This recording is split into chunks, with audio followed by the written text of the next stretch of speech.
دسمبر آیا، پاکستان اور ہندوستان کے درمیان لڑائی شروع ہوئی اور زندگی تلخ سے تلخ ہوتی گئی۔ سوے شام سے صبح صادق تک بلیک آؤٹ ہوتا۔ گھر کی تمام کھڑکیوں پر اس نے سیاہ کاغذ چپکا دیے تھے۔ ہوائی حملے کا سائرن بجتا اور عمران کے زہریلے جملے شروع ہو جاتے۔ تم اپنے ہوائی جہازوں کو روشنی تو نہیں دکھا رہی ہو؟ وہ سر پکڑ کر سوچتی کہ نفرت کیا اس انتہا تک بھی جا سکتی ہے۔ کالج میں بھی اس کے ساتھ پڑھانے والیوں کا کچھ عجب سا رویہ تھا۔ یہ سوال اس کے سامنے اکثر آ کھڑا ہوتا کہ یہ لوگ سندھ کے چھوٹے شہروں اور قصبوں میں رہنے والے ہندوؤں کے ساتھ کیا کرتے ہوں گے۔ اسے اپنے یہاں کی جنونی یاد آتی جن کا مسلمانوں کے ساتھ یہی رویہ۔ دونوں ملکوں کے بہت سے لوگ مذہب اور مسلک الگ ہونے کے باوجود ایک ہی تھیلی کے چٹے بٹے بنے گئے۔ رمنا ریس کورس گراؤنڈ میں جنرل نیازی نے شکست کی دستاویز پر دستخط کرنے کے بعد جنرل جگجیت سنگھ اروڑہ کے سامنے ہتھیار ڈال دیے۔ سارے شہر میں اور سارے ملک میں خون کا علم تھا۔ ہر فرد سوگوار تھا۔ گھروں میں چولہے ٹھنڈے پڑے تھے۔ نادرا جانتی تھی کہ اس وقت ہندوستانی مسلمانوں کے سر کس طرح جھکے ہوئے ہوں گے اور وہ کیسے طنز و طعنے سن رہے ہوں گے۔ بہت سو کے لیے پاکستان ایک مضبوط لنگر تھا، آج وہ ٹوٹ گیا تھا۔ دل پر کیا گزری ہوگی۔ دو قومی نظریے کی دھجیاں اڑ گئی تھیں۔ وہ ان کے لیے ڈھاکہ اور مشرقی بنگال کے دوسرے شہروں میں اپنے رشتہ داروں کے لیے روتی رہی۔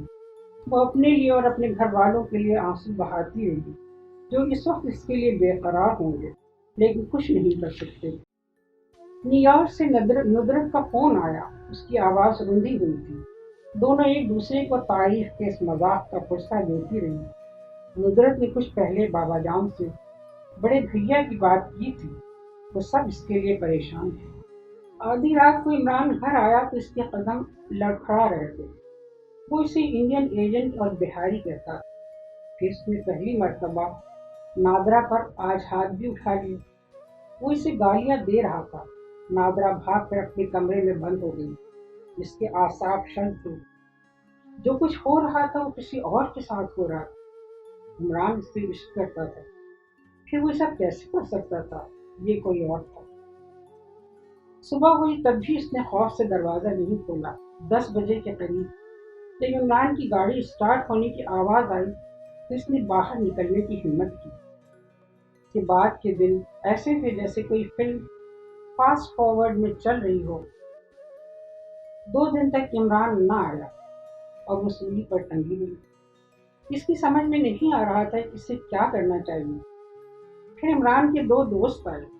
وہ اس کے کپڑے، جوتے اور روزمرہ کے استعمال کا سامان لینے آئے۔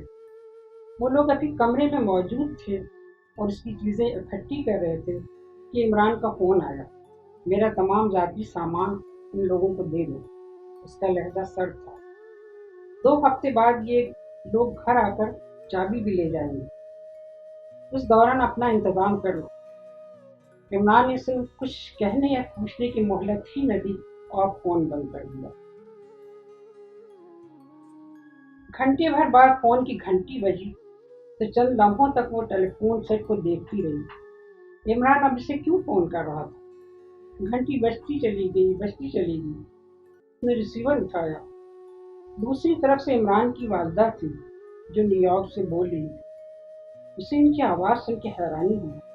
کراچی سے جانے کے بعد یہ ان کا پہلا فون تھا۔ وہ بے تکان بول رہی تھی اور نادرا کی آنکھوں کے سامنے سے پردے اٹھ رہے تھے۔ مجھ میں اتنی ہمت نہیں تھی کہ تم سے بات کرتی، لیکن چند گھنٹوں پہلے عمران کا فون آیا تھا۔ وہ تمہیں برا بھلا کہہ رہا تھا، مجھے گالیاں دے رہا تھا۔ پھر وہ رونے لگی۔ نادرا کا دل ان کے لیے کٹنے لگا۔ اسے پہلی نظر میں ہی اچھی لگی تھی۔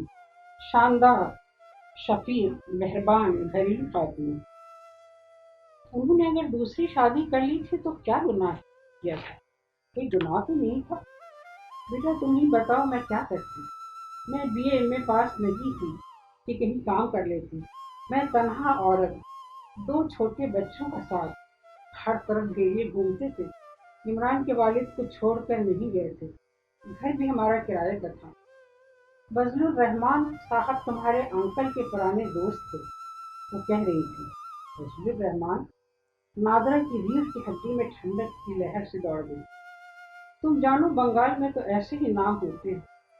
ان کی بیوی کا شادی کے فوراً بعد انتقال ہو گیا تھا۔ انہوں نے مجھ سے شادی کے لیے کہا تو میں ٹالتی رہی، لیکن جب میرے زیور بھی ختم ہونے لگے۔ میں سب کچھ سمجھ گئی آنٹی، آپ آگے کچھ نہ کہیں۔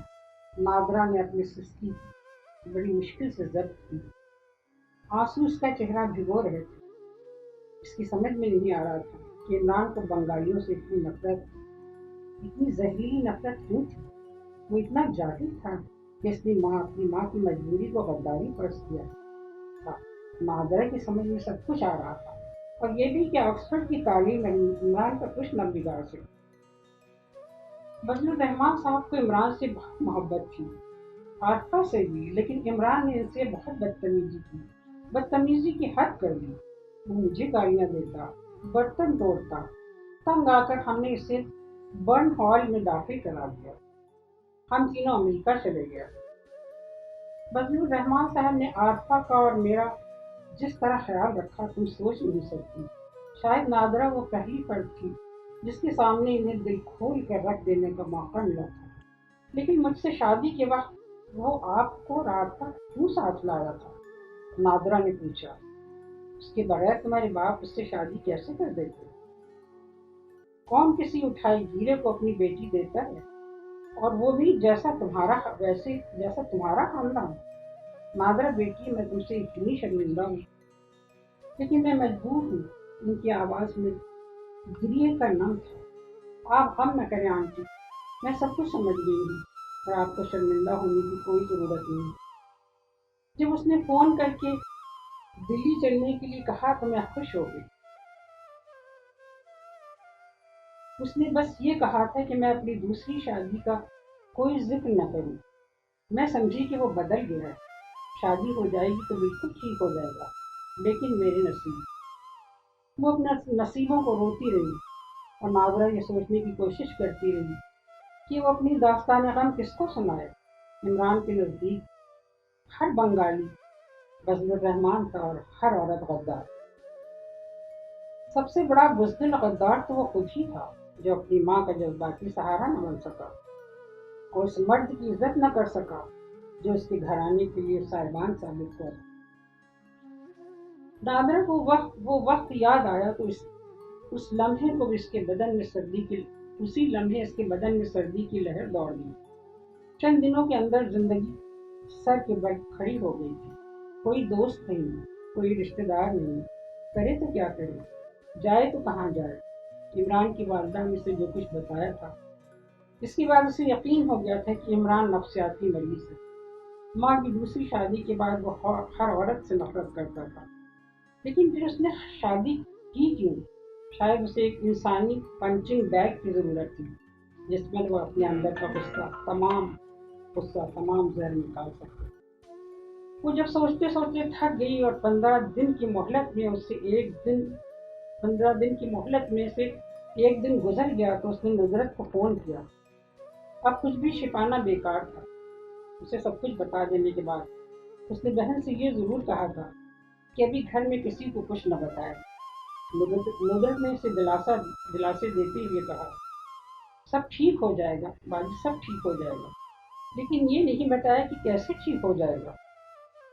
2 دن تک نصرت کا فون نہ آیا تو نادرا نے گھبرا کے اسے ایک بار فون کیا، لیکن اب آنسرنگ مشین نصرت کی آواز کہہ رہی تھی کہ وہ گھر پر نہیں ہے، اس کے لیے پیغام چھوڑ دیا جائے۔